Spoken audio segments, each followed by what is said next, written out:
मित्रों नमस्कार। कोरोना पूरी तरह से वैश्विक महामारी बन चुका है। दुनिया के सबसे ताकतवर समझे जाने वाले देश इस महामारी की वजह से तबाही के कगार पर हैं।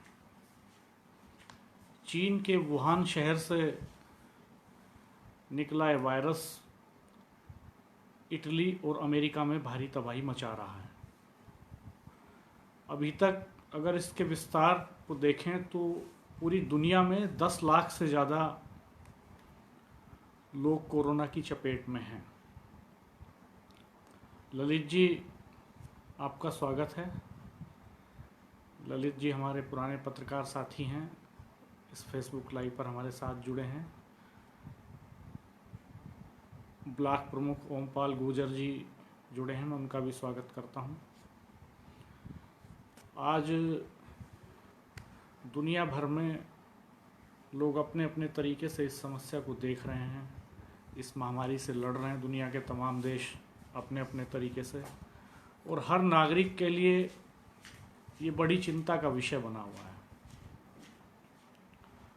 कोरोना हमारे बच्चों से लेकर बुजुर्गों तक की ज़िंदगी पर एक बड़ा खतरा है, और पूरा देश इस वक्त लॉकडाउन है।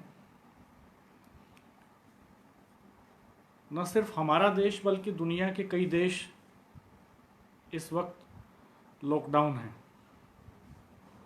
और पूरी दुनिया को अब तक इस वायरस का कोई मुकम्मल इलाज नहीं मिला है। बस अभी तक जो बातें समझ में आई हैं वो यही आती हैं कि सोशल डिस्टेंसिंग ही इसका एकमात्र उपाय है। लोग एक दूसरे से मिलें जुलें नहीं, एक दूसरे से दूर रहें। यही इस वायरस के विस्तार को रोकने का एक तरीका पूरी दुनिया में अब तक समझ में आया है। हालांकि हाल के कुछ वैज्ञानिक शोध कई तरह की बातें भी सामने ला रहे हैं। कुछ इस तरह की बातें भी सामने आ रही हैं कि ये वायरस सिर्फ कॉन्टैक्ट से ही नहीं फैल रहा है, अब हवा से भी फैल सकता है। आकांक्षा हमारे साथ जुड़ी हैं, आपका स्वागत है आकांक्षा। कुंवरवीर चौधरी बुलंदशहर के जुझारू नेता हमारे साथ जुड़े हैं। मदन पाल सिंह जी हमारे साथ जुड़े हैं, आप सबका मैं स्वागत करता हूं, और उम्मीद करता हूं कि आप सब इस अपने अपने घर पर होंगे, सुरक्षित होंगे, लॉकडाउन का पूरी तरह से पालन कर रहे होंगे, और भारत सरकार के सभी नियम कानूनों का एक आदर्श नागरिक की तरह पालन कर रहे होंगे। और ये वाकई अद्भुत है। सावन कनौजिया हमारे साथ जुड़े हैं, अमर उजाला गाजियाबाद के एडिटोरियल इंचार्ज श्री नितिन यादव जी हमारे साथ जुड़े हैं, मैं आप सबका स्वागत करता हूं। मित्रों, ये वाकई अद्भुत है कि देश भर में जिस तरह से लोग लॉकडाउन का पालन कर रहे हैं, वो उसकी उम्मीद शायद सरकार ने भी नहीं की होगी उस तरह से। और ओमपाल जी नमस्कार। ओम प्रकाश सिवाल जी हमारे साथ जुड़े हैं, उनका भी स्वागत है। ये देश की जनता ने वाकई एक ज़बरदस्त यूनिटी का, अनुशासन का परिचय दिया है। लेकिन क्या इस समस्या से सिर्फ इतने से ही लड़ा जा सकता है? इस पर विचार करना जरूरी है, इस पर चिंतन जरूरी है। मैं बात शुरू करता हूं, दुनिया की स्थिति क्या है इस वक्त। 10,16,000 से ज़्यादा केस पूरी दुनिया में कोरोना के आ चुके हैं। अमित जी, फोटो जर्नलिस्ट साथी अमित जी बड़ौस से हैं, हमारे साथ जुड़े हैं। डॉक्टर महकार सिंह हमारे साथ जुड़े हैं। पूरी दुनिया में 10,16,000 से ज़्यादा केस कोरोना के अभी तक सामने आए हैं, और 54,000 से ज़्यादा लोगों की मौत हो चुकी है। भारत में भी ये तेज़ी से फैल रहा है इस वक्त, और 2300 से ज़्यादा केस भारत में सामने आ गए हैं कोरोना के। इसमें से अच्छी बात यह है कि 156 लोग ठीक हो चुके हैं, जबकि अब तक 56 लोगों की मौत हो चुकी है। मेरठ के लिए थोड़ा सुकून वाली खबर है कि कल जहां चिंता बढ़ी थी और 25 केस मेरठ में हो गए थे, तो आज कोई नया केस सामने नहीं आया अभी तक। धीरेन्द्र सिंह जी का मैं स्वागत करता हूं। धीरेन्द्र सिंह जी हमारे साथ जुड़े हैं, पुराने साथी हैं, पुराने मित्र हैं। तो भारत की स्थिति अभी उतनी खतरनाक नहीं है जितनी यूरोप के देशों की है, जितनी अमेरिका की है, और जिस तरह की तबाही कोरोना ने चाइना में मचाई थी। अभी दुनिया के 204 देश कोरोना की गिरफ्त में हैं। दुनिया के 204 देशों में कोरोना का कहर है। मनोज उज्ज्वल जी, विपिन धनखड़ जी हमारे साथी जुड़े हैं, आपका स्वागत है। स्पेन में पिछले 24 घंटे के भीतर, धीरेन्द्र जी नमस्कार, पिछले 24 घंटे के भीतर 932 लोगों की मौत हो गई है। यह बहुत डराने वाली बात है। ब्रिटेन के प्रधानमंत्री में कोरोना के लक्षण पाए गए हैं। वहां प्रिंस चार्ल्स में कोरोना के लक्षण थे, और जर्मनी के चांसलर में भी कोरोना के लक्षण थे। ट्रंप ने भी, सुपर पावर कहे जाने वाले अमेरिका के राष्ट्रपति ट्रंप ने भी कोरोना की जांच कराई है।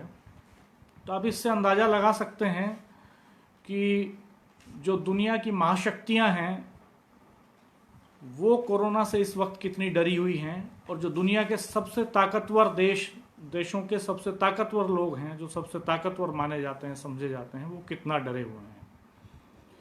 संजय दुरालिया किसान नेता हैं, हमारे साथ जुड़े हैं। संजय जी आपका स्वागत है। तो मित्रों, अकेले यूरोप में 37,000 लोगों की मौत हो चुकी है कोरोना से।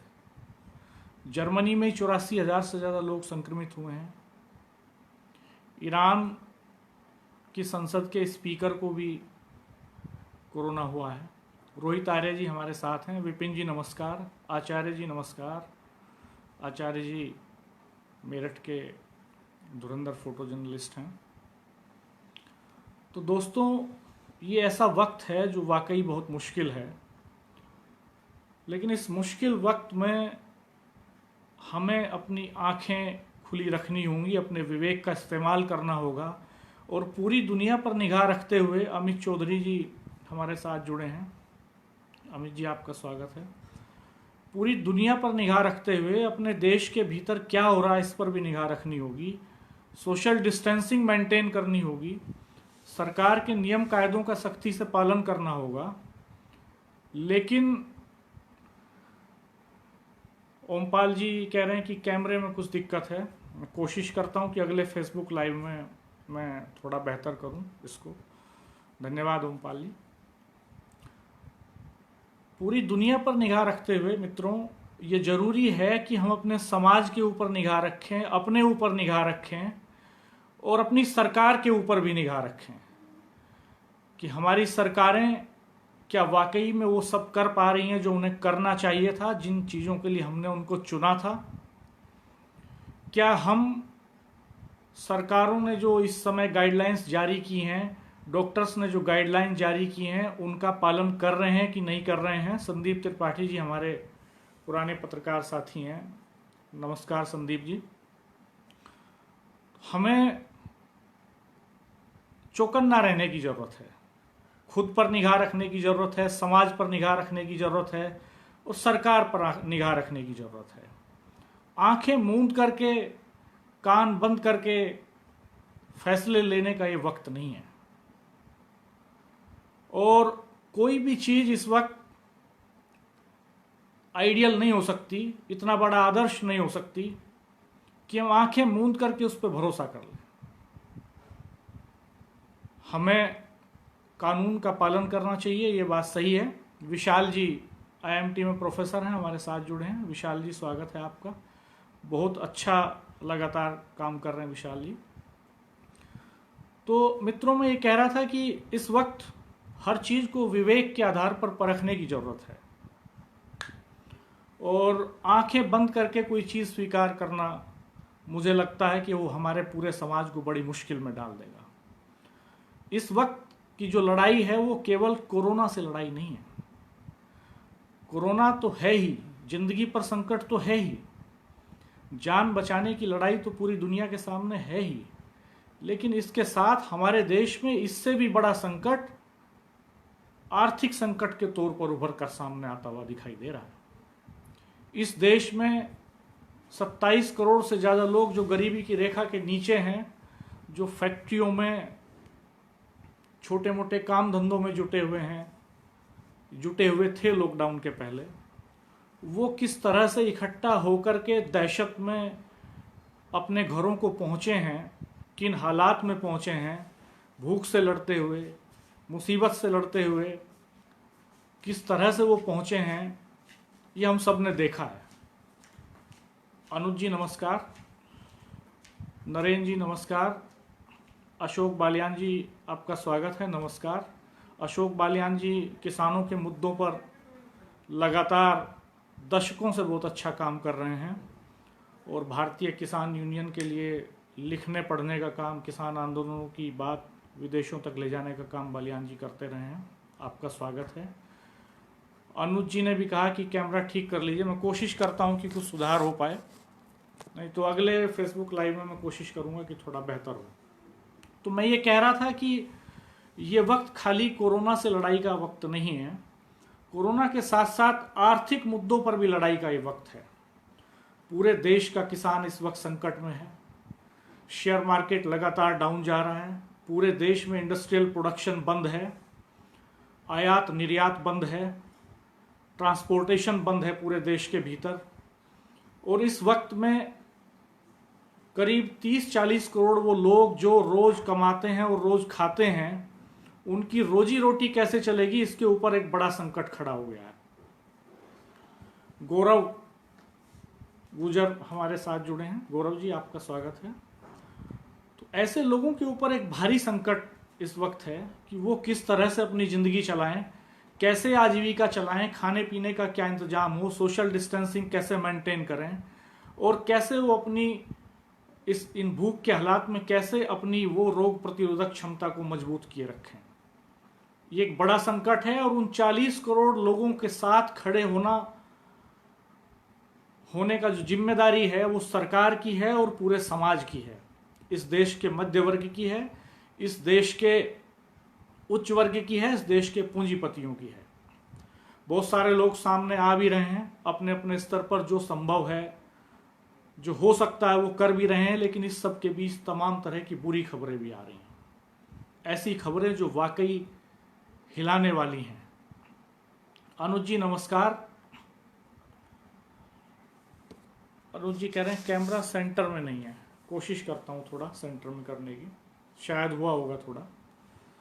तो ये जो दौर है, विपिन शर्मा जी हमारे साथ जुड़े हैं, विपिन जी आपका स्वागत है। तो मित्रों, ये जो दरअसल एक मित्र ने अभी लिखा कि ये सोशल डिस्टेंसिंग नहीं होना चाहिए था, इसका नाम फिजिकल डिस्टेंसिंग होना चाहिए था। हमारे सहारनपुर के पत्रकार साथी हैं जगदीप, उन्होंने ये बात लिखी थी, काफ़ी गहरी बात उन्होंने पकड़ी और लिखी। मैं उनकी बात से सहमत हूं कि सोशल डिस्टेंसिंग नहीं होना चाहिए, फिजिकल डिस्टेंसिंग होना चाहिए। हम एक दूसरे से दूरी बनाएं ताकि हम एक दूसरे को ट्रांसमिट ना कर पाएं, इस बीमारी को एक दूसरे को फैला नहीं पाएं। लेकिन धन्यवाद विपिन जी। सत्यवीर सिंह जी हमारे साथ जुड़े हैं, डॉक्टर सत्यवीर जी नेट की कोचिंग कराते हैं आजकल, बहुत अच्छा परफॉर्म कर रहे हैं। धर्मेंद्र कुमार जी हमारे पत्रकार साथी जुड़े हैं, धर्मेंद्र जी आपका स्वागत है। तो मित्रों, ये वक्त सोशल डिस्टेंसिंग मेंटेन करने का नहीं है, जो मुझे लगता है फिजिकल डिस्टेंसिंग मेंटेन करने का वक्त है। सामाजिक तौर पर और ज्यादा करीब आने और ज्यादा एकजुट होने की जरूरत है, मानसिक तौर पर एकजुट होने की जरूरत है। हमारे ऐसे लोग जो आर्थिक तौर पर सक्षम नहीं है, उनकी जिम्मेदारी हमारा समाज उठाए, मिलजुल करके सब उठाएं। कोई भूख से ना मरे, कोई अभावों में ना जिए। ये हम सब की जिम्मेदारी है और ये समाज की जिम्मेदारी है, इस देश के पूंजीपतियों की जिम्मेदारी है, इस देश के कॉरपोरेट की जिम्मेदारी है, इस देश की सरकार की जिम्मेदारी है और इस देश के मध्य वर्ग की जिम्मेदारी है। धन्यवाद आचार्य जी। ये पूरे समाज की जिम्मेदारी है कि 40 करोड़ वो लोग जो सुबह कमाते हैं और तब शाम को उनका चूल्हा जलता है, कि वो इसकी जिम्मेदारी उठाएं कि वो उनका चूल्हा जलता रहे, ठंडा नहीं पड़े, उनका स्वाभिमान बरकरार रहे, उनका सम्मान बरकरार रहे। आज ही मुझे एक मजदूर मिला, उसने बताया कि बहुत भारी संकट में है, रोज कमाता है, रोज खाता है और पिछले 7-8 दिनों से बहुत मुश्किल में है। तो मैंने चाहा, किसान नेता नरेश सिरोही जी का मैं स्वागत करता हूं, आप हमारे साथ जुड़े हैं। किसानों के मुद्दों पर आपने जीवन भर लंबी लड़ाई लड़ी है, सड़क से लेकर के दिल्ली तक, आपका स्वागत है। तो उसने कहा, मैंने कोशिश की कि उसकी कुछ मैं मदद करूं, लेकिन उसने स्वीकार नहीं किया मित्रों। उसने कहा कि वो काम चाहता है छोटा मोटा, सोशल फिजिकल डिस्टेंसिंग मेंटेन करते हुए कोई उसको ऐसा काम मिल जाए कि जिसमें वो लगातार कुछ घर के लिए जुटा सके, 2-3 दिन की सब्जी, 2-3 दिन का कुछ अनाज वगैरह लेके जा सके। मैंने उसको एक छोटा सा काम दिलाया और कुछ पैसा उसने जुटाया उस मेहनत के दम पर और अपना घर चला रहा है। वो ऐसे भी लोग हैं जो अभावों में जीते हैं, कष्टों में जीते हैं, लेकिन वो बिना मेहनत किए कोई मदद स्वीकार नहीं करते हैं। तो ऐसा है हमारे देश का गरीब तबका। सचिन चौधरी, आपका स्वागत है। तो मित्रों, ये वक्त बहुत ही बड़े संकट का है। मुझे जो मोटे तौर पर दिखाई देता है वो ये है कि कोरोना से जो लड़ाई है वो तो ये देश जीत लेगा, ये तय है। कोरोना से हमारा देश हारने वाला नहीं है। जो लॉकडाउन में जिस तरह की एकता का परिचय पूरे देश ने दिया है, उससे ये तय है, उससे साबित हो चुका है कि कोरोना से हम जीतेंगे, हर हाल में जीतेंगे। लेकिन जो भयावह आर्थिक संकट इस देश के सामने आने जा रहा है, असली लड़ाई उससे होनी है। असली चुनौती मित्रों वो है, जिस तरह से प्रोडक्शन ठप है, जिस तरह से शेयर मार्केट लुढ़क रहा है, जिस तरह से किसानों के सामने एक भयावह संकट पैदा हो गया है। उनकी गेहूं की फसल लगभग तैयार है, उसकी कटाई होनी है, कैसे किसान उसको काटेगा, कहाँ से मजदूर आएगा, कैसे उसको मंडियों तक लेकर के जाएगा, कैसे उसके लिए मार्केट अवेलेबल कराएगा, ये एक बड़ा क्राइसिस है। मजदूरों के सामने काम का संकट है और प्राइवेट कंपनियों के तमाम लोग, विपिन जी कह रहे हैं, हाशिए के लोगों का ख्याल रखना ही होगा। लोग परेशान हैं, मेहनतकश लोगों का सौंदर्य शास्त्र और उनकी खुददारी। सही बात है विपिन जी, मैं सहमत हूं आपसे। प्रवीण तेवतिया हमारे साथ जुड़े हैं, उत्तम सिंह जी हमारे साथ जुड़े हैं, आपका स्वागत है। तो मित्रों, ये बड़े पैमाने पर इस देश के सामने जो आर्थिक संकट दिखाई दे रहा है, भयावह आर्थिक संकट, मल्टीनेशनल्स, ये संभव है कि आने वाले वक्त में जब हमारा देश कोरोना से जीत चुका हो, तब करोड़ों लोगों की नौकरियां चली जाएं। ये संभव है कि बड़े पैमाने पर प्राइवेट सेक्टर में और कारपोरेट में छटनियां हो। ये संभव है कि कोरोना के दौरान वर्क फ्रॉम होम का जो एक कल्चर डेवलप हुआ है, वो बड़े पैमाने पर इस देश में मल्टीनेशनल्स में दफ्तरों की जरूरत को ही खत्म कर दे। और अगर दफ्तरों की जरूरत खत्म होगी तो ऐसे में ये तय है कि तमाम लोगों की नौकरियां ऐसे वक्त में जा सकती हैं। तो मित्रों, ये जो भयावह आर्थिक संकट इस देश के सामने आता हुआ दिखाई दे रहा है, इस पर चिंतन की जरूरत है। प्रोफेसर नवीन चंद लोहनी जी मेरे गुरु हैं, हमारे साथ जुड़े हैं।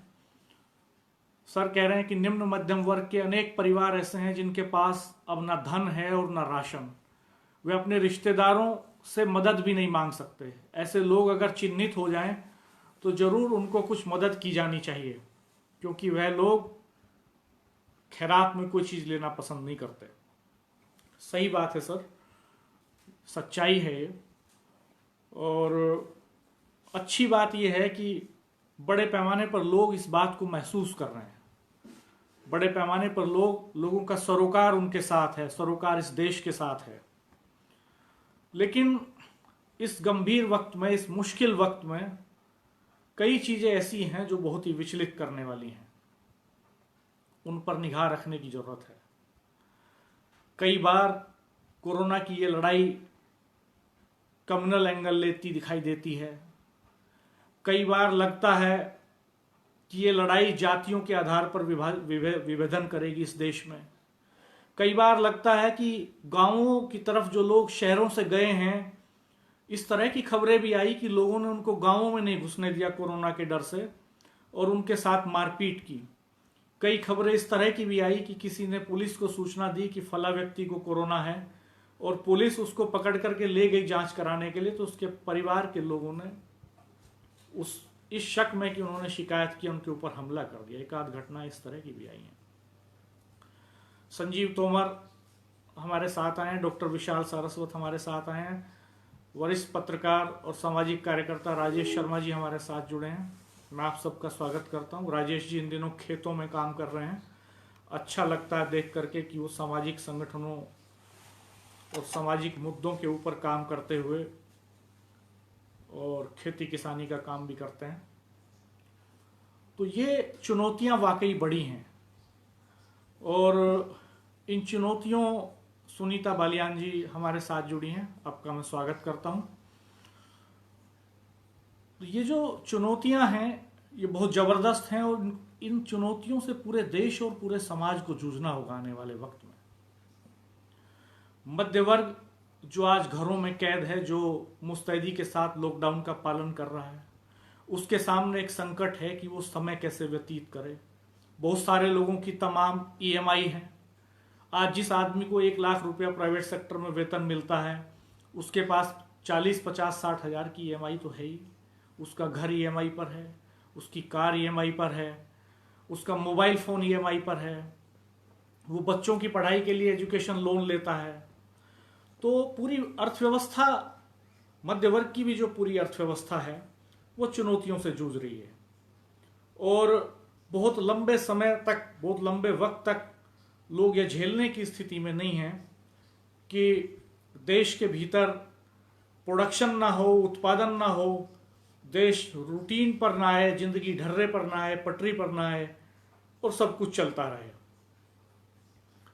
लेकिन जैसा कि आज प्रधानमंत्री जी ने अपने वीडियो संदेश में संकेत भी दिया कि अभी तक हम सफलतापूर्वक कोरोना से लड़ रहे हैं और ये सोशल डिस्टेंसिंग मेंटेन करनी होगी, ये लॉकडाउन का हमें पालन करना होगा। देश कर रहा है, लोग कर रहे हैं, लेकिन सरकारों को भी ऐसे वक्त में अपनी जिम्मेदारियों का पालन करना होगा। सरकारों के स्तर पर भी जो चूक हुई है उनका नागरिकों को भी विश्लेषण करना होगा और खुद सरकारों को भी विश्लेषण करना होगा। अफसोस की बात है कि जब आधे से ज्यादा देश कोरोना की चपेट में आ गया, तब मुख्यमंत्रियों के साथ बातचीत होती है। ये बातचीत तो शुरुआती दौर से, जब पूरी दुनिया में संकट चल रहा था, तब हमारी सरकारों को बागपत के अधिवक्ताओं के नेता जयवीर सिंह तोमर जी हमसे जुड़े हैं, मैं उनका भी स्वागत करता हूं। तोमर साहब सामाजिक मुद्दों को लेकर भी बागपत में लगातार लड़ाई लड़ते रहते हैं, बार एसोसिएशन के नुमाइंदगी करते हैं, बहुत अच्छा नेतृत्व करते हैं। पत्रकार अरविंद शर्मा जी हमारे साथ जुड़े हैं, आपका भी स्वागत है। तो मित्रों, सवाल ये है कि इस मुश्किल वक्त में क्या हमें अपनी गलतियों के ऊपर विचार नहीं करना चाहिए कि हम क्या गलतियां कर रहे हैं? क्या हमें सरकारों की गलतियों के ऊपर विचार नहीं करना चाहिए? क्या हमें आंखें मूंद करके रहना चाहिए, या एक जागरूक नागरिक की तरह हमें इस वक्त में हर चीज पर, हर खूबी पर, हर खामी पर, हर गलती पर निगाह रखनी चाहिए, हर समाधान पर निगाह रखनी चाहिए? मुझे लगता है कि हमें हर चीज पर पैनी नजर रखनी चाहिए। ये वक्त आंखें मूंद लेने का वक्त नहीं है। ये ऐसा मुश्किल वक्त है जो हमारी पीढ़ियों को प्रभावित करेगा, जो सदियों तक इस देश की अर्थव्यवस्था पर असर डाल सकता है, जो इस देश के सामाजिक ताने बाने पर लंबा असर डाल सकता है। ऐसे वक्त में मैं देखता हूं कि मिडिल क्लास के तमाम साथी, तमाम बुद्धिजीवी, इस देश के तमाम शिक्षक, तमाम लोग इस वक्त में फेसबुक पर कोई साड़ी चैलेंज चला रहा है, कोई दाढ़ी चैलेंज चला रहा है, कोई हेयर कटिंग का चैलेंज चला रहा है। संदीप त्रिपाठी जी लिखते हैं कि कोरोना का विश्वव्यापी असर होगा, नई महाशक्तियां उभरेंगी, देश पहले से ही आर्थिक रूप से तबाह था, कोरोना ने यह संकट और बढ़ा दिया है और सरकार को एक शेल्टर दे दिया है। सही कहा संदीप जी। संदीप जी का विश्लेषण बहुत ही गंभीर है और विश्वव्यापी है, वैश्विक आधार पर वो विश्लेषण कर रहे हैं। अशोक गोस्वामी जी कहते हैं समय बहुत चिंतनीय है। सही बात है गोस्वामी जी, बिल्कुल वाकई में बड़ी चिंता की बात है। तो मैं ये कह रहा था कि ऐसे वक्त में ये आंखें मूंद लेने का वक्त नहीं है मित्रों। ये अपनी चुनी हुई सरकार के, अपने चुने हुए नुमाइंदों के हर फैसले पर निगाह रखने का वक्त है, उचित फैसलों पर उनके साथ खड़े होने का वक्त है। और हमारे नुमाइंदों को भी, हमारी सरकार को भी ये चाहिए कि वो इस देश में एक बेहतर तालमेल स्थापित करे, इस देश के संघीय ढांचे को बरकरार रखते हुए काम करे। इस देश के सभी राज्यों के मुख्यमंत्रियों के साथ केंद्र सरकार एक बेहतर तालमेल बनाए, लगातार बातचीत हो, पूरा प्रशासनिक तंत्र, पूरा सरकारी तंत्र जनता के साथ खड़ा हो। कोरोना से लड़ने के साथ साथ सरकार इस पर भी तैयारी करे कि जो आने वाला आर्थिक महासंकट है उससे इस देश को निकालने के रास्ते क्या हैं, इन पर भी बात होनी चाहिए। बहुत अच्छी बात है कि प्रधानमंत्री जी ने आज पूरे देश के मध्य वर्ग को, जो घर में बंद है, जो लॉकडाउन में है, निराशा से सकारात्मकता की तरफ ले जाने की कोशिश की। उन्होंने कहा कि 9 मिनट के लिए सब दिए जलाएं, रोशनी करें। सही बात है, लेकिन क्या सिर्फ इतने से हमारा देश, क्या इतने भर से हमारा देश इस महासंकट से निकल सकता है? क्या प्रधानमंत्री जी को और इस देश की केंद्र सरकार को इस पर बात नहीं करनी चाहिए कि उसके पास इस मौजूदा संकट से निपटने का ब्लूप्रिंट क्या है, जमीन पर क्या तैयारी चल रही है, कितनी हेल्थ फैसिलिटीज मुहैया कराने की हमारी क्षमता है, कितने मरीजों का प्रतिदिन हम चेकअप कर रहे हैं और कितनी ये क्षमता बढ़ाए जाने की तैयारी हो रही है। इस देश को सुरक्षा की गारंटी भी देनी चाहिए थी। प्रधानमंत्री जी को इस पर बात करनी चाहिए थी खुल करके कि हमारा सिस्टम कितनी हैसियत, कितनी क्षमता रखता है, हमारे पास कितनी ताकत है कोरोना से लड़ने की, हमारे इंतजाम क्या हैं, हमारी तैयारियां क्या हैं, हमारी सरकारों के बीच तालमेल की स्थिति कितनी बेहतर है। इस पर भी बात होनी चाहिए। और इस पर भी बात होनी चाहिए कि जो देश के सामने भीषण भयावह जो आर्थिक संकट है उससे निपटने की तैयारियां क्या हैं। कोरोना शॉर्ट टर्म लड़ाई है मित्रों, लॉन्ग टर्म लड़ाई तो आर्थिक ही लड़ाई होने वाली है। कोरोना से जंग हम 14 अप्रैल तक नहीं जीतेंगे तो अप्रैल के अंत तक जीत जाएंगे, मई तक जीत जाएंगे। लेकिन आर्थिक मोर्चे की जो लड़ाई है तो सालों साल चलने वाली है। कल्पना कीजिए कि अगर कुछ लोगों की नौकरियां छिनती हैं तो क्या हालात होंगे देश में।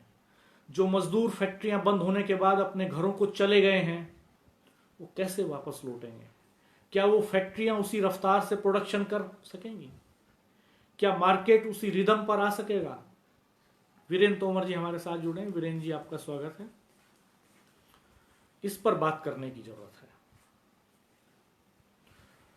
मित्रों।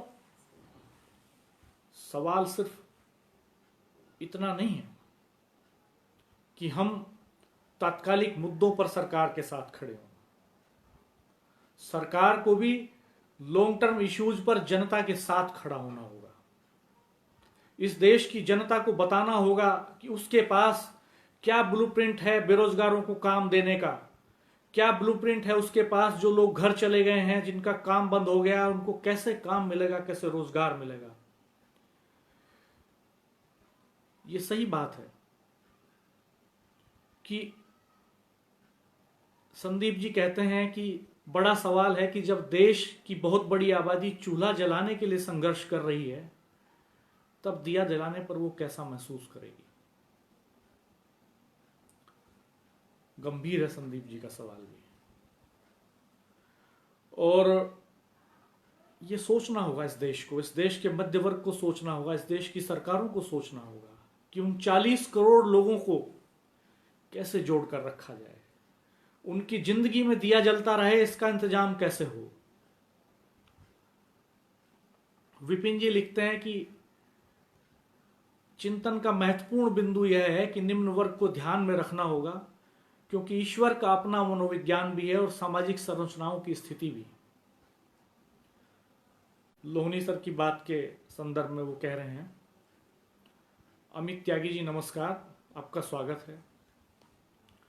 तो मित्रों, ये बेहद चिंता का वक्त है, बेहद मुश्किल वक्त है, और हर चीज पर निगाह रखने का वक्त है। मैं बार बार ये चीज दोहरा रहा हूं। रमनकांत त्यागी जी एनवायरमेंटलिस्ट हैं, हमारे साथ जुड़े हैं, पर्यावरण पर बहुत अच्छा काम कर रहे हैं।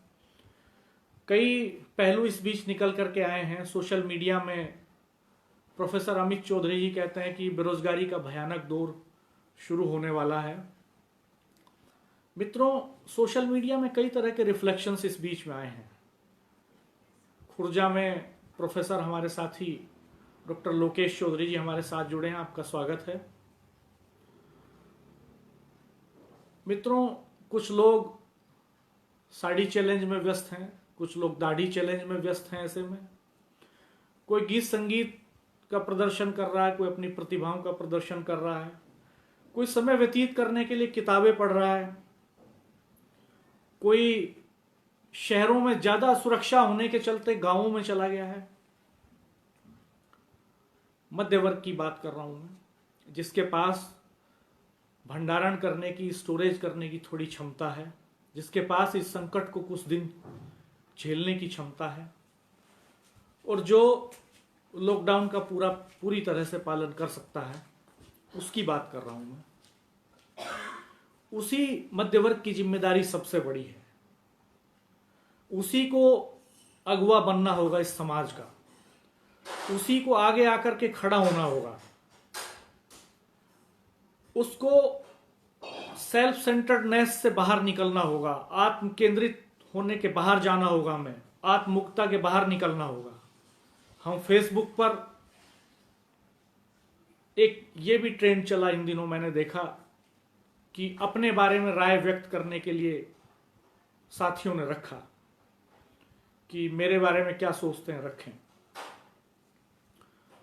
मानो दुनिया का अंत होने जा रहा हो और वो अलविदा कह रहे हो दुनिया को, और लोगों से जानना चाहते हो कि उनके बारे में उनकी राय क्या है। माफ कीजिएगा, मेरी ये बातें बुरी लग सकती हैं, चुभ सकती हैं, कड़वी हो सकती हैं, लेकिन मित्रों, ये वक्त ये सब करने का वक्त नहीं है।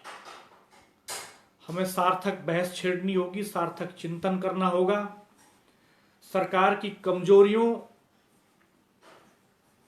को एक्सपोज करना होगा, अपने जनप्रतिनिधियों को, अपने नुमाइंदों को बताना होगा कि कहां गलतियां हो रही हैं, कहां बेहतर किए जाने की जरूरत है, कहां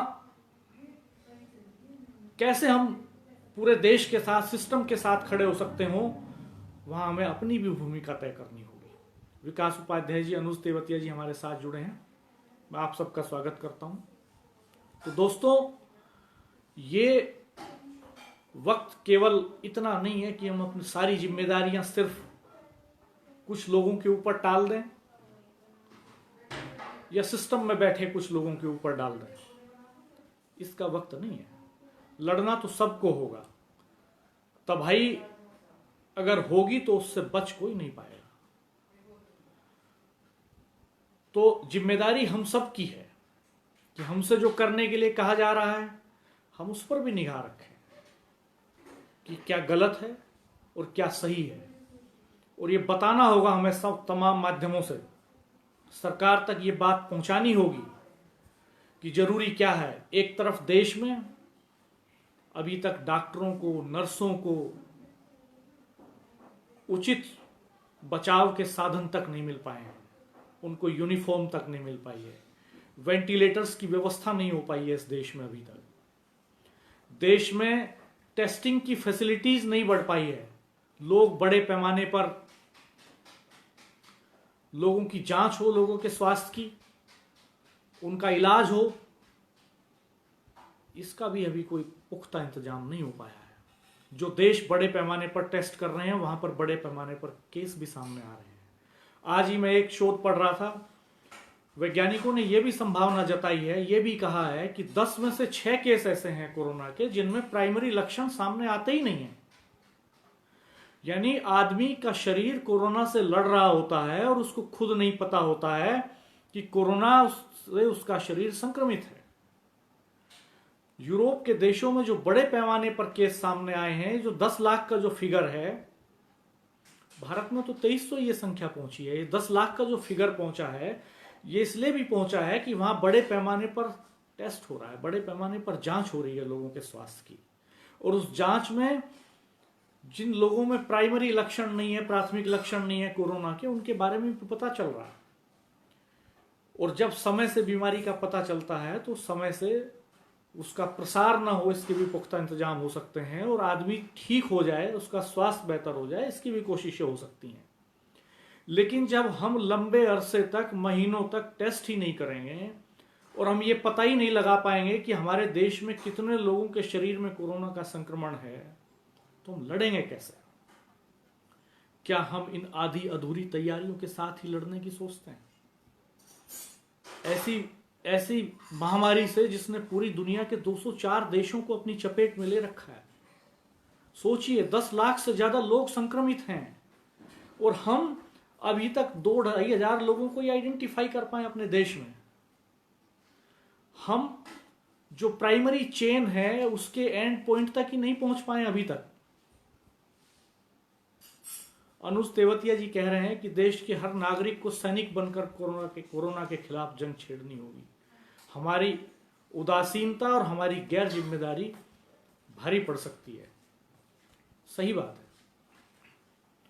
तो मित्रों, सवाल यह है कि जो संसाधन हमारे पास हैं, बागपत से राकेश मोहन नवजोत जी जुड़े हैं। राकेश जी, आपका स्वागत है। जो हमारे संसाधन हैं हमारे देश के पास, क्या हम उनका सही इस्तेमाल कर रहे हैं? क्या हम अपनी क्षमताओं का सही इस्तेमाल कर रहे हैं या हम सच्चाइयों पर पर्दा डाल रहे हैं? क्या ये नहीं हो सकता है कि इस देश में जितने जनप्रतिनिधि हैं, जितने सांसद हैं, विधायक हैं, अभी तक ये खबरें तो बड़े पैमाने पर आ रही हैं कि वो अपनी विधायक निधियों से, सांसद निधियों से पैसा दे रहे हैं, लेकिन वो अपने निजी वेतन से पैसा नहीं दे रहे हैं अभी। ये आदर्श तो जनप्रतिनिधियों को ही स्थापित करना होगा। ये आदर्श तो इस देश के कारपोरेट को स्थापित करना होगा। आम आदमी जो इस देश का, जो जीने लायक किसी तरह कमा पाता है, उसकी जेब से पैसा निकालने की बात तो कर रहे हैं हम, लेकिन इस देश के जनप्रतिनिधि क्यों नहीं अपनी 6 महीने, साल भर की तनख्वाहें, साल भर का वेतन एकमुश्त तौर पर पूरे देश की संसद, पूरे देश की विधानसभाएं क्यों नहीं देती हैं?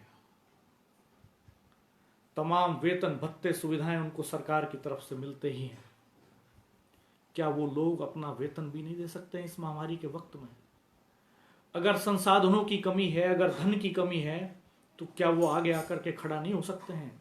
और इस देश का पूरा पूंजीपति जो समृद्धि के सागर में गोते लगाता है, क्या वो इस वक्त में अपने खजाने को सिर्फ कोरोना के लिए नहीं खोल सकता है? और अगर ये सब मिलकर के अपना खजाना इस देश के लिए, कोरोना से लड़ने के लिए निकाल करके रख सकते हैं, तो सरकार बड़े पैमाने पर कोरोना से लड़ने के लिए जो उपकरण हैं, जो यूनिफॉर्म है, उस तरह की प्रोटेक्टेड ड्रेस है, जो चेकिंग की सुविधा है, टेस्ट की सुविधा है, लैब की सुविधा है, वो क्यों नहीं बढ़ा सकती है? क्यों नहीं इस देश में इस पर बहस हो रही कि हम अपने संसाधनों का विकास कैसे कर रहे हैं कोरोना से लड़ाई के दौरान, कैसे हम लैब बढ़ा रहे हैं, कैसे हम डॉक्टरों को बचाने के लिए काम कर रहे हैं। बहुत ही शर्मनाक खबरें इस देश में सामने आ रही हैं कि डॉक्टरों पर हमले हो रहे हैं, नर्सों के साथ अभद्रता हो रही है, पुलिस कर्मियों के साथ मारपीट हो रही है। क्या यह माहौल बदलने की जरूरत नहीं है? क्या इस डिस्कोर्स को धर्म और जाति के आधार पर पॉलिटिकल डिस्कशन में बदलने की जरूरत है?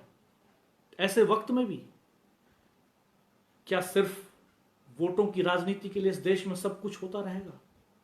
केंद्र सरकार को क्या ये नहीं चाहिए था कि वो सर्वदलीय वीडियो कॉन्फ्रेंसिंग करते? अगर मीटिंग नहीं बुलाई जा सकती थी तो प्रधानमंत्री सभी दलों के नेताओं के साथ वीडियो कॉन्फ्रेंसिंग के जरिए बातचीत करते। क्या विपक्ष की यह जिम्मेदारी नहीं थी कि वो सरकार को तमाम सुझाव और सलाह देता, सरकार के साथ वार्ताएं करता, चर्चाएं करता?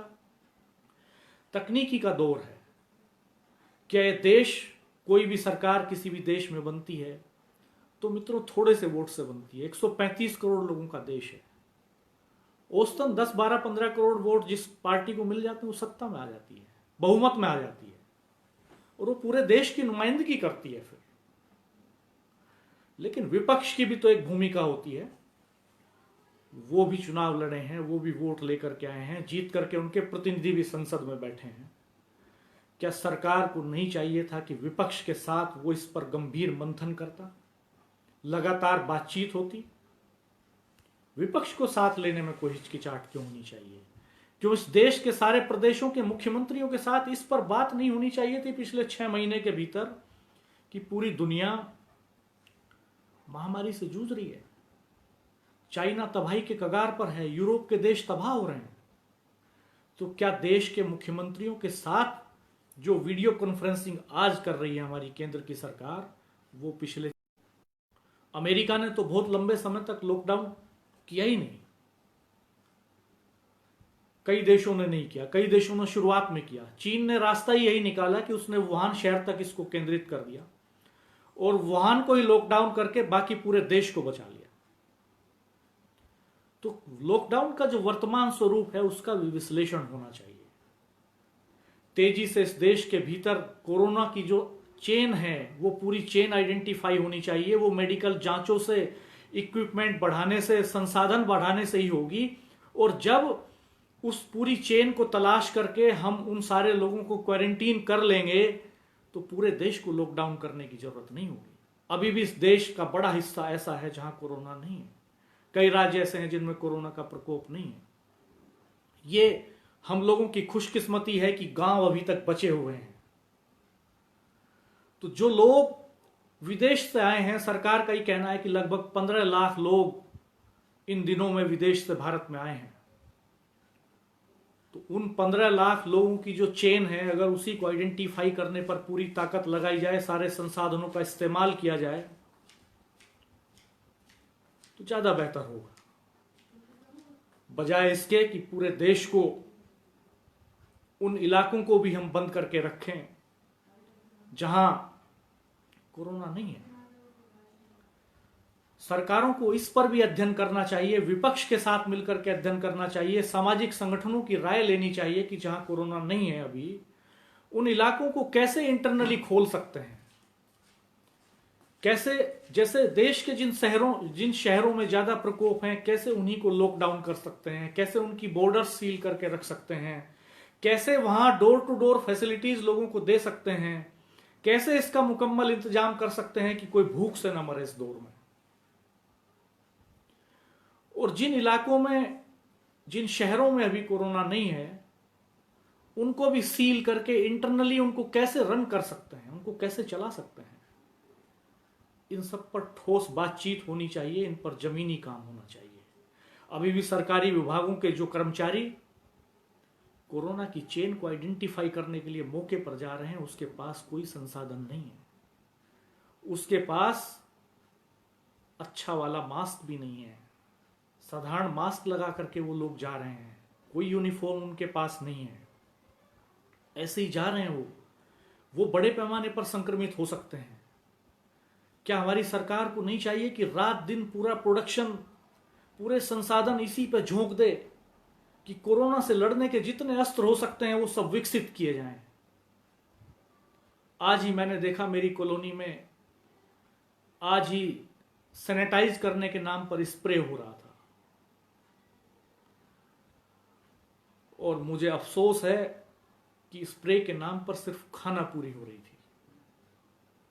क्या इसी तरह से सैनिटाइज करके हम कोरोना से लड़ सकते हैं?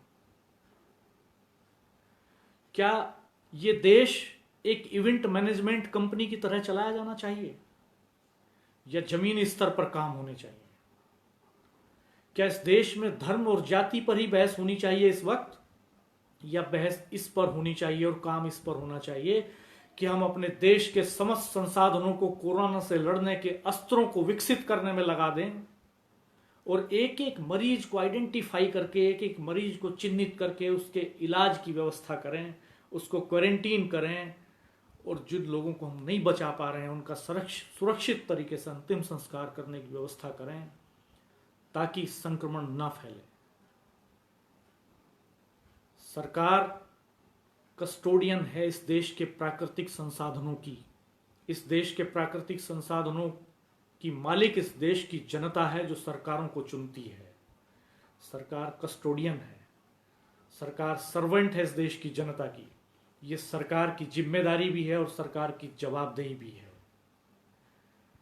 अफसोस की बात, अभी तक 3 बार प्रधानमंत्री जी ने देश का संबोधन किया कोरोना के मुद्दे पर, लेकिन अफसोस एक बार भी उन्होंने इस देश के जो इंतजाम हैं, जो इंफ्रास्ट्रक्चर है, जो कोरोना से लड़ने की तैयारियां हैं असली, उन पर खुलकर बात नहीं की।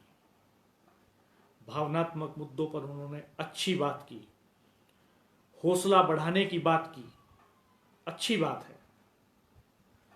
रोशनी करें, बुरा नहीं है, रोशनी करना बुरा नहीं है।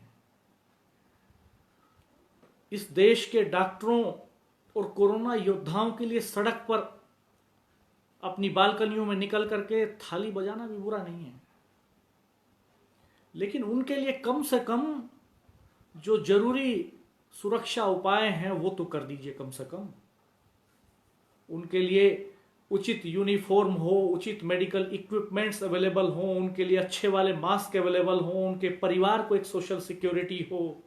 एक अच्छी पहल दिल्ली की सरकार ने इस बीच में की। उन्होंने कहा कि अगर कोई कोरोना योद्धा इस लड़ाई में जिंदगी हार जाता है तो वो उसके परिवार को 1 करोड़ की राहत देंगे, मदद देंगे। अच्छी पहल है। ऐसी व्यवस्थाएं पूरे देश की सरकारों को करनी चाहिए, केंद्र सरकार को भी करनी चाहिए।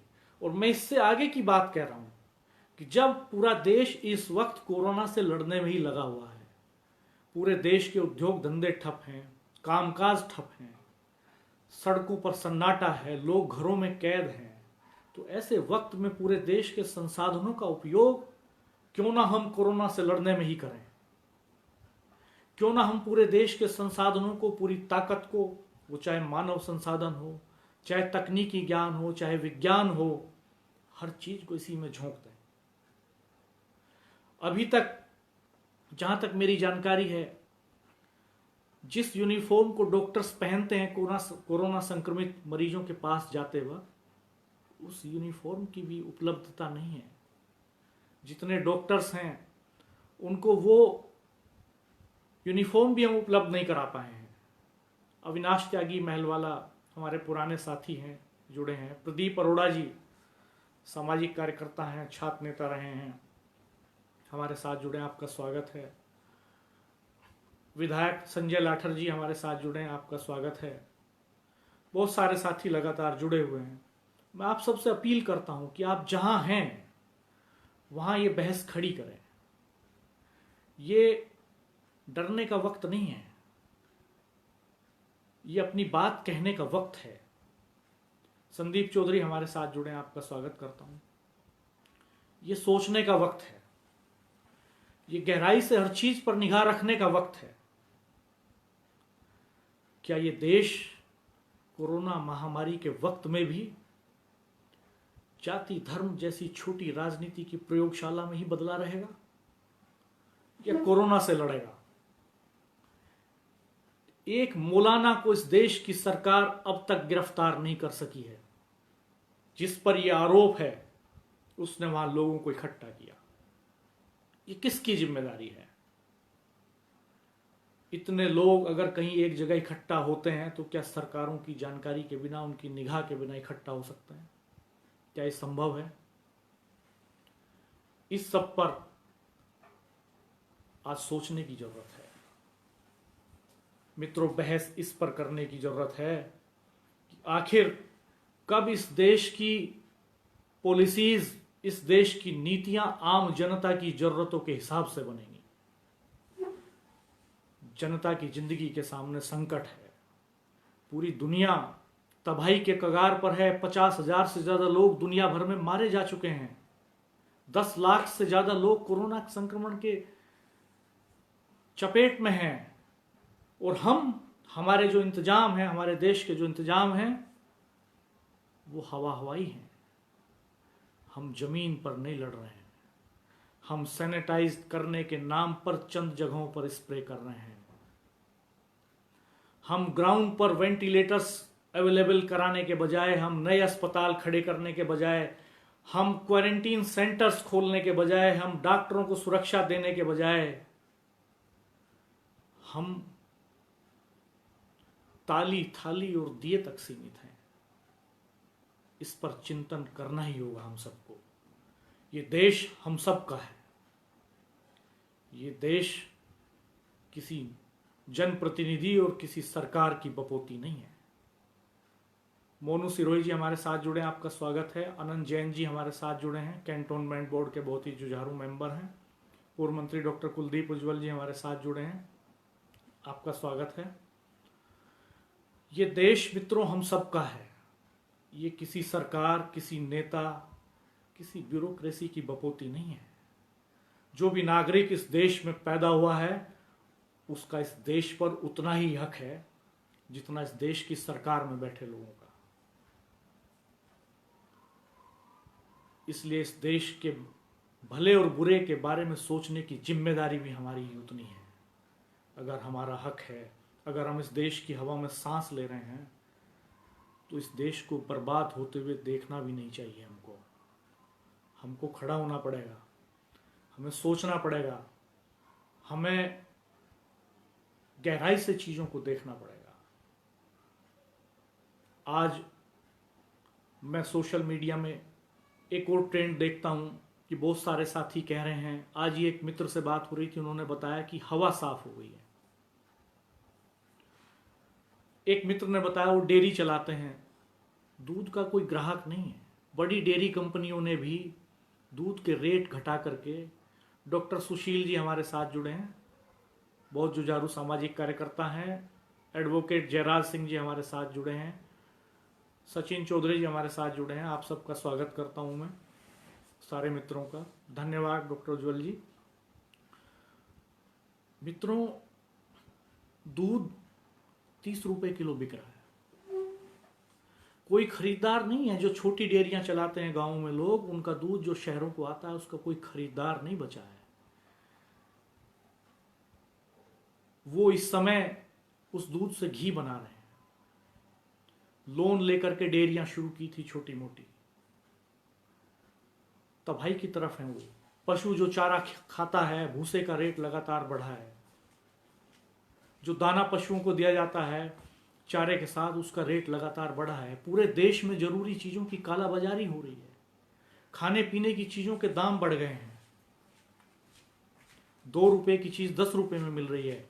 और तो और जो मास्क मुफ्त में इस देश के हर नागरिक को दिया जाना चाहिए था, सरकार की तरफ से बांटा जाना चाहिए था, जो एडवांस वाला सबसे अच्छे वाला मास्क, उसकी कालाबाजारी हो रही है। वो 500 रुपए 600 रुपए में भी अवेलेबल नहीं है। मैंने अभी खुद मास्क खरीदा। जो मास्क 10 रुपए का था 10 दिन पहले, वो 30 रुपए का है मार्केट में। इस तरह की जरूरी चीजों की कालाबाजारी नहीं रुक पा रही है। बड़े पैमाने पर मुनाफाखोर अपनी तिजोरियां भरने के लिए सामने आ गए हैं। अभी एक न्यूज चैनल ने एक दिन स्टिंग किया था कि किस तरह से वेंटिलेटर्स की सेल परचेज हो रही है। वेंटिलेटर्स के रेट बढ़ गए हैं, 2 गुना हो गए हैं, 3 गुना हो गए हैं। इस देश का मुनाफाखोर पूंजीपति महामारी के संकट में भी, जब पूरा देश लॉकडाउन है, जब 40 करोड़ लोगों का चूल्हा बुझने की नौबत है, तब मुनाफा कमा करके जेब भरने की जुगत में लगा है, उसके रास्ते तलाश रहा है। इस देश के मिडिल क्लास के भीतर कुछ लोग एक ऐसे वक्त में भी अपने जेब भर लेना चाहते हैं जब पड़ोस में कुछ लोग भूख से मर रहे हैं।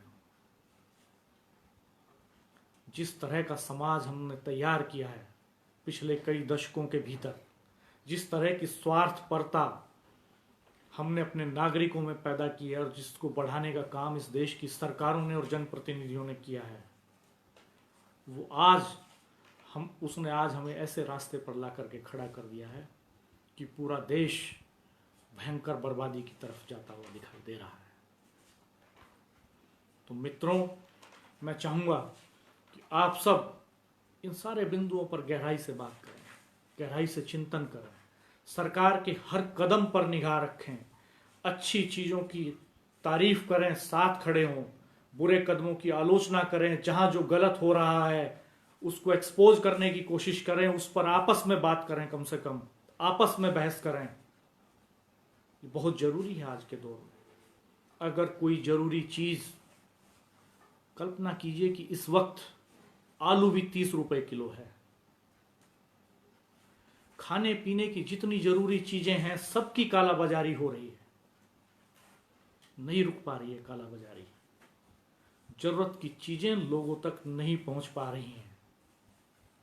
इस पर काम करना चाहिए सरकार को, सिस्टम को इस पर काम करने की जरूरत है, ना कि इस पर कि दिखावे के लिए, तस्वीरों के लिए कुछ रसोई चालू की जाए और भोजन के कुछ पैकेट बांटे जाएं।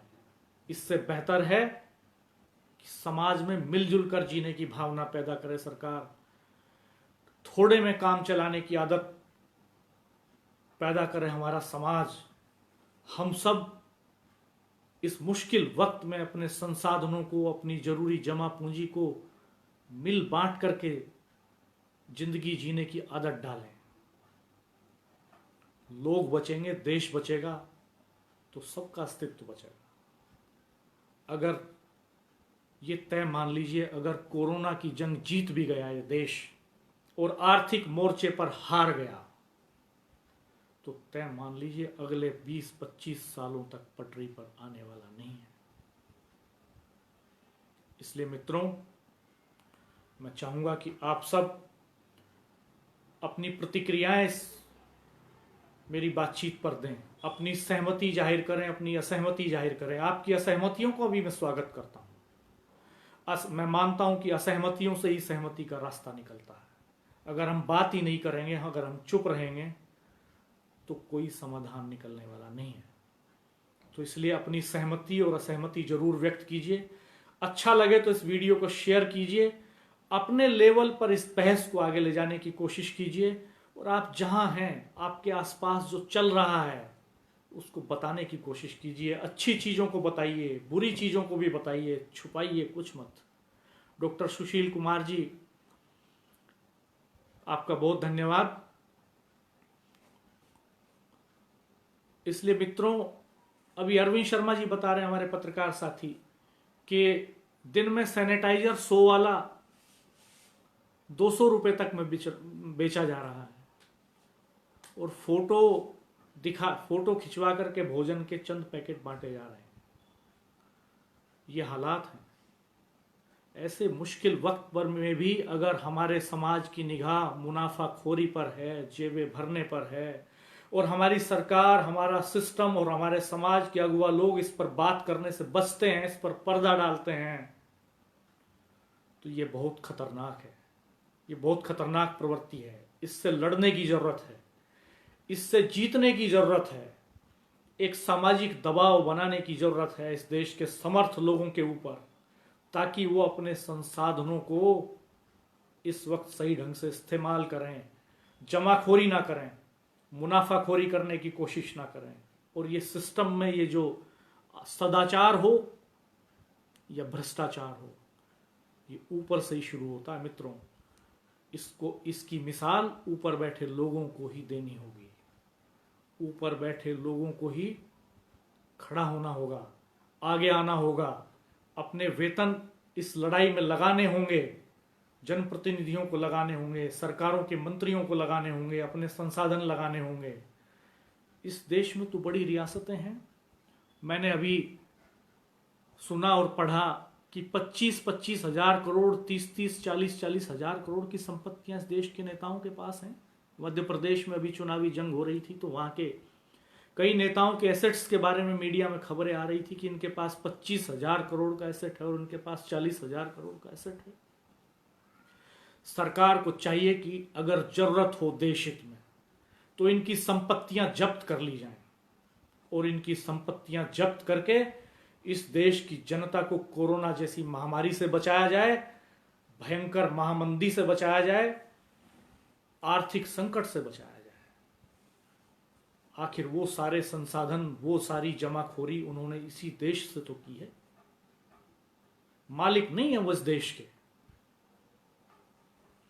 सर्वेंट हैं, पब्लिक सर्वेंट हैं। उनके संसाधनों का इस्तेमाल जनता के लिए किया ही जाना चाहिए, इस उम्मीद के साथ कि हमारा देश कोरोना से भी जीतेगा और इस आर्थिक संकट से भी जीतेगा और हम एक ऐसे समाज की तरफ बढ़ेंगे जहां सबके पास जीने के लिए होगा, कोई आत्महत्या नहीं करेगा। इस उम्मीद के साथ मैं आप सबसे भी अपील करता हूं कि प्लीज इस बहस को आगे ले जाइए। पूरे देश में आप देखिए सरकारी कर्मचारियों से निचले लेवल से पैसा जा रहा है बड़े पैमाने पे। पहल करके लोग अपनी महीने हैं। जिन कर्मचारियों की पेंशन खत्म कर दी गई वो भी शेयर दे रहे हैं। राहत कोष में बड़े पैमाने पर लोग दान कर रहे हैं। करोड़ों करोड़ रुपए दे रहे हैं लोग इकट्ठा करके कोरोना से लड़ने के लिए। लेकिन जो मंत्री, सांसद, विधायक जो पेंशन लेते हैं वो क्या कर रहे हैं वो बताएं, एक एक आदमी बताए। मित्रों, अपने अपने जनप्रतिनिधि से पूछिए, अपने अपने इलाके के सांसद, विधायक और मंत्री से पूछिए। सोशल मीडिया पर अकाउंट हैं सबके ट्विटर पर अकाउंट हैं, उनसे सार्वजनिक तौर पर पूछिए कि वो कोरोना से लड़ने के लिए कितने महीने का अपना वेतन दे रहे हैं। ये नहीं कि विधायक निधि और सांसद निधि दे दें। सांसद निधि और विधायक निधि के मालिक विधायक और सांसद नहीं है, वो क्षेत्र की जनता है। वो क्षेत्र की जनता है। विधायक सांसद तो उसके कस्टोडियन हैं। उनका काम तो अपने क्षेत्र में उसको खर्च करना है, उस पैसे को जनता के। उनका अपना क्या योगदान है वो बताएं, सबको बताना होगा, सबको सामने आना होगा, सबको अपनी जवाबदेही तय करनी होगी। ये ऐसा वक्त है जब हर नागरिक अपनी जवाबदेही तय करे और हर जनप्रतिनिधि से उसकी आंख में आंख डाल करके पूछे कि बताओ क्या कर रहे हो, क्या करने जा रही है सरकार। केवल सत्ता पक्ष से ही नहीं, विपक्ष से भी पूछे। विपक्ष की भी जिम्मेदारी है ये। विपक्ष का काम ये नहीं है कि वो संकट के दौर में अपने घरों में बंद रहे। प्रधानमंत्री विपक्ष को बुला करके बात नहीं कर रहे हैं तो विपक्ष को इसी बात को मुद्दा बनाना चाहिए। जनता को बताना चाहिए कि विपक्ष की क्या भूमिका होती है।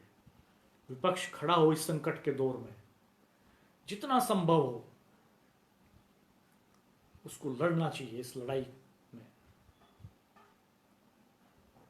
ये कोई मामूली संकट नहीं है मित्रों। मैं आप सबसे चाहूंगा कि आप सब भी इस पर अपनी राय रखें। अगर सहमत हो तो इस वीडियो को शेयर करें और अगर असहमत हो तो अपनी असहमति जाहिर करें, ताकि मैं इस संकट के बारे में मुझे भी मदद मिले एक मुकम्मल समझ बनाने में। धन्यवाद। नमस्कार।